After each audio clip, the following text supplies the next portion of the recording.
কিছু হলে হুঁশিয়ার সাবধান। 31 দফা লিফলেট বিতরণ বাজার পদক্ষেপ করা হবে। সবাইকে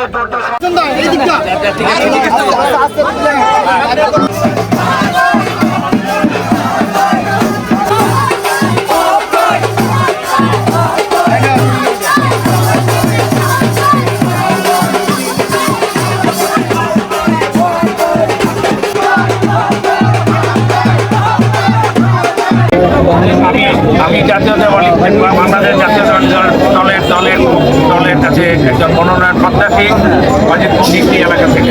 আমরা জাতীয় সংসদে এ পর্যন্ত আমাদের যে প্রতিনিধি পাঠিয়েছে, আমাদের যে প্রত্যাশা ছিল সেই প্রত্যাশা কি পূরণ করতে পেরেছে?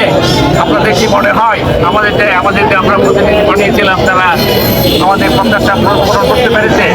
আমার তো মনে হয় না। জাতীয় সংসদে কি নিয়ে আলোচনা হয়? জাতীয় সংসদে দেশের সার্বিক রাজনীতি, অর্থনীতি, শিক্ষানীতি, বাণিজ্য নীতি, সব ধরনের যে সরকার পরিচালনার জন্য যত নীতিমালা আছে সেখানে তৈরি হয়।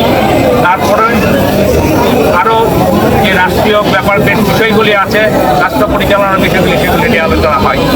কিন্তু আমাদের এই যে আসনের বাইকটা, সেই গত 17 বছর এই বাইকটাকে মানেনি। তার মানে আমরা যাদের প্রতিনিধি হিসেবে পাঠিয়েছিলাম তারা এইসব আলোচনায় অংশগ্রহণ করতে পারেননি এবং আমাদের যে আশা আকাঙ্ক্ষা ছিল তাদের কাছে সেই আশা আকাঙ্ক্ষা তারা পৌঁছে দিতে পারেননি।